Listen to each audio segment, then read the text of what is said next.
Bonjour à tous, ici Margot Morin. Bienvenue sur ma chaîne dédiée à tout ce qui touche à la maison, déco, organisation, astuces pratiques. Si vous aimez créer un espace qui vous ressemble et découvrir des conseils pour embellir votre intérieur, n'oubliez pas de vous abonner. Aujourd'hui, on va explorer ensemble un nouveau sujet pour transformer votre chez vous.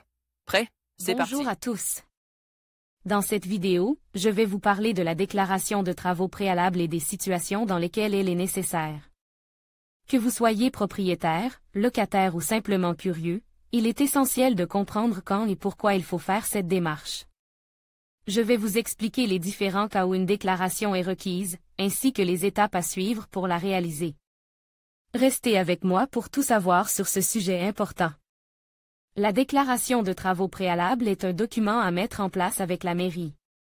Thierry Caro, Wikimedia Commons, CC-BY-SA 2.5. La déclaration de travaux préalables est un document obligatoire qu'un porteur de projet de construction de bâti, dans une maison principale comme secondaire, doit présenter à la mairie locale pour assurer que l'aménagement répond à toutes les règles d'urbanisme. 1. Déclaration de travaux préalables, prévoir les travaux concerne. Des travaux bien précis sont assujettis à l'obligation de déclaration préalable.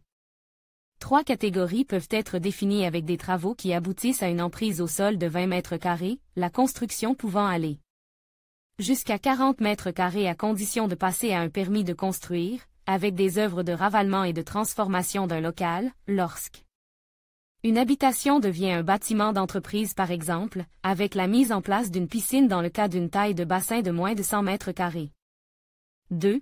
Constituez le dossier de votre déclaration de travaux préalables.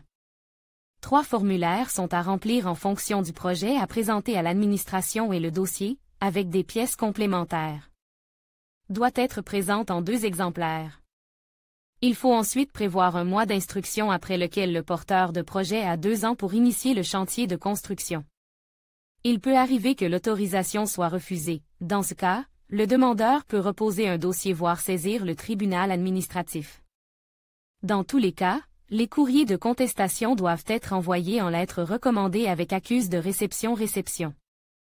Pense bête. Lorsque la mairie accepte la déclaration de travaux préalables, le reçu doit être affiché en bordure du chantier de construction, sur un panneau rectangulaire. Cette précaution est obligatoire si des voisins veulent intenter des recours contre le chantier. En conclusion, la déclaration de travaux préalables est une étape essentielle pour garantir la conformité de vos projets de construction ou de rénovation. Elle s'applique dans plusieurs cas, notamment pour les travaux affectant l'aspect extérieur d'un bâtiment, les modifications de la surface de plancher, ou encore les aménagements dans des zones protégées.